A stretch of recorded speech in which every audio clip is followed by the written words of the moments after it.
जय श्री कृष्णा। आइए सुनते हैं बैसाख मास महात्म अध्याय 15। बैसाख मास में छत्रदान से हेमकांत का उद्धार।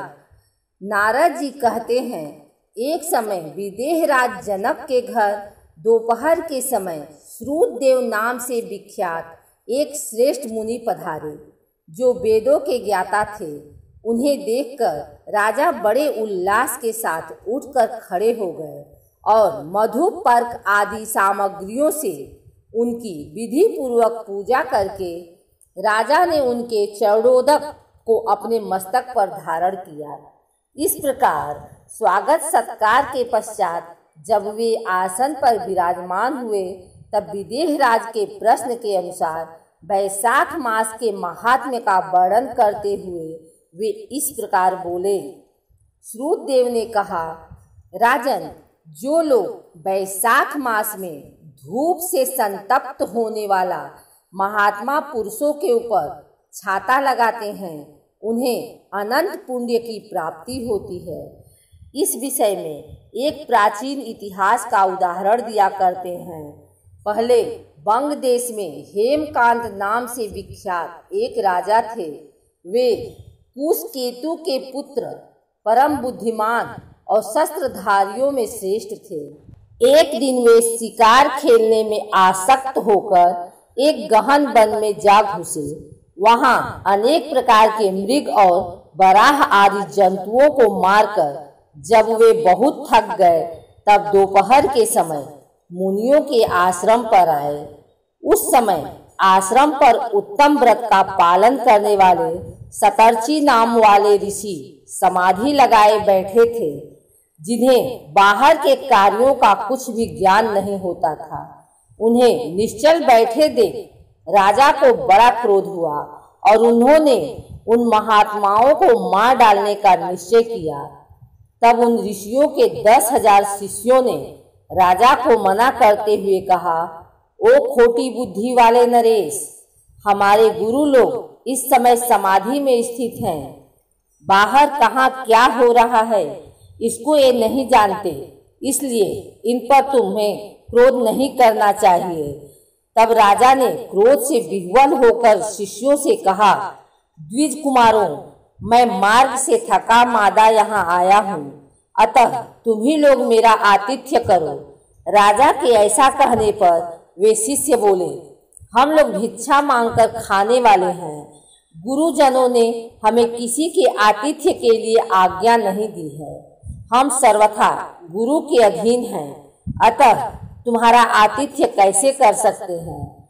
शिष्यों का यह कोरा उत्तर पाकर राजा ने उन्हें मारने के लिए धनुष उठाया और इस प्रकार कहा, मैंने हिंसक जीवों और लुटेरों के भय आदि से जिनकी अनेकों बार रक्षा की है, जो मेरे दिए हुए दानों पर ही चलते हैं, वे आज मुझे ही सिखलाने चले हैं। ये मुझे नहीं जानते, ये सभी कृतज्ञ और बड़े अभिमानी हैं। इन आतताइयों को मार डालने पर भी मुझे कोई दोष नहीं लगेगा। ऐसा कहकर वे कुपित हो धनुष से बाण छोड़ने लगे। बेचारे शिष्य आश्रम छोड़कर भय से भाग गए। भागने पर भी हेमकांत ने उनका पीछा किया और 300 शिष्यों को मार गिराया। शिष्यों के भाग जाने पर आश्रम पर जो कुछ सामग्री थी, उसे राजा के पापात्मा सैनिकों ने लूट लिया। राजा के अनुमोदन से ही उन्होंने वहां इच्छा अनुसार भोजन किया। तत्पश्चात दिन बीतते बीतते राजा सेना के साथ अपनी पुरी में आ गए। राजा कुशकेतु ने जब अपने पुत्र का यह अन्यायपूर्ण कार्य सुना, तब उसे राज्य करने के अयोग्य जानकर उसकी निंदा करते हुए उसे देश निकाला दे दिया। पिता के त्याग देने पर हेमकांत घने वन में चला गया। वहां उसने बहुत वर्षों तक निवास किया।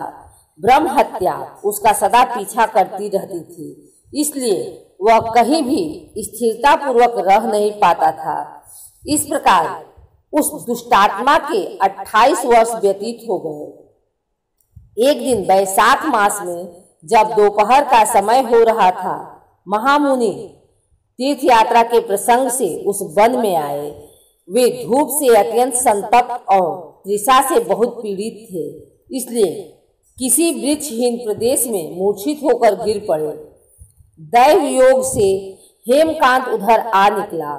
उसने मुनि को प्यास से पीड़ित, मूर्छित और थका मादा देख उन पर बड़ी दया की। उसने पलाश के पत्तों से छत्र बनाकर उनके ऊपर आती हुई धूप का निवारण किया। वह स्वयं मुनि के मस्तक पर छाता लगाए खड़ा हुआ और तुम्बी में रखा हुआ जल उनके मुंह में डाला। इस उपचार से मुनि को होश आ गया और उन्होंने छत्री के दिए हुए पत्ते के छाते को लेकर अपनी व्याकुलता दूर की। उनकी इंद्रियों में कुछ शक्ति आई और वे धीरे धीरे किसी गांव में पहुंच गए।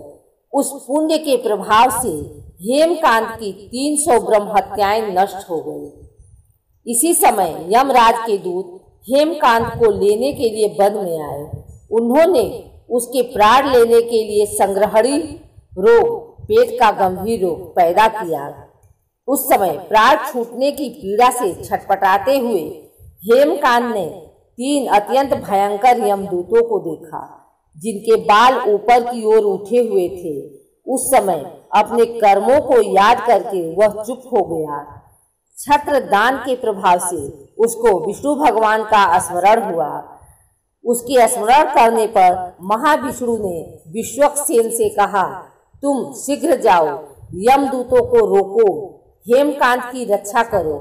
अब यह निष्पाप और मेरा भक्त हो गया है। उसे नगर में ले जाकर उसके पिता को सौंप दो। साथ ही मेरे कहने से कुशकेतु को यह समझाओ कि तुम्हारे पुत्र ने अपराधी होने पर भी वैशाख मास में छत्र दान करके एक मुनि की रक्षा की है, अतः वह पाप रहित हो गया है। इस पुण्य के प्रभाव से वह मन और इंद्रियों को अपने बस में रखने वाला, दीर्घायु, शूरता और उदारता आदि गुणों से युक्त तथा तुम्हारे समान गुणवान हो गया है। इसलिए अपने महाबली पुत्र को तुम राज्य का भार संभालने के लिए नियुक्त करो। भगवान विष्णु ने तुम्हें ऐसी ही आज्ञा दी है। इस प्रकार राजा को आदेश देकर हेमकांत को उनके अधीन करके यहाँ लौट आओ। भगवान विष्णु का यह आदेश पाकर विश्वक्सेन ने हेमकांत के पास आकर यमदूतों को रोका और अपने कल्याणमय हाथों से उसके सब अंगों में स्पर्श किया। भगवत भक्त के स्पर्श से हेमकांत की सारी व्याधि क्षण भर में दूर हो गई। तदंतर विश्वक्सेन उसके साथ राजा की पुरी में गए। उन्हें देखकर महाराज कुशकेतु ने आश्चर्य युक्त हो भक्तिपूर्वक मस्तक झुकाकर पृथ्वी पर साष्टांग प्रणाम किया और भगवान के पार्षद का अपने घर में प्रवेश कराया। वहां नाना प्रकार के स्तोत्रों से उनकी स्तुति तथा वैभवों से उनका पूजन किया। तत्पश्चात महाबली विश्वक्सेन ने अत्यंत प्रसन्न होकर राजा को हेमकांत के विषय में भगवान विष्णु ने जो संदेश दिया था वह सब कह सुनाया। उसे सुनकर कुशकेतु ने पुत्र को राज्य पर बिठा दिया और स्वयं विश्वक्सेन की आज्ञा लेकर पत्नी सहित वन को प्रस्थान किया। तदंतर महामना विश्वक्सेन हेमकांत से पूछकर और उसकी प्रशंसा करके श्वेत द्वीप में भगवान विष्णु के समीप चले गए। तब से राजा हेमकांत वैशाख मास में बताए हुए भगवान की प्रसन्नता को बढ़ाने वाले शुभ धर्मों का प्रतिवर्ष पालन करने लगे। वे ब्राह्मण भक्त, धर्मनिष्ठ, शांत, जितेंद्रिय, सब प्राणियों के प्रति दयालु और संपूर्ण यज्ञों की दीक्षा में स्थित रहकर सब प्रकार की संपदाओं से संपन्न हो गए। उन्होंने पुत्र, पौत्र आदि के साथ समस्त भोगों का उपभोग करके भगवान विष्णु का लोक प्राप्त किया। वैशाख मास सुख से साध्य अतिशय पुण्य प्रदान करने वाला है। पाप रूपी ईंधन को अग्नि की भांति जलाने वाला, परम सुलभ तथा धर्म, अर्थ, काम, मोक्ष चारों पुरुषार्थों को देने वाला है।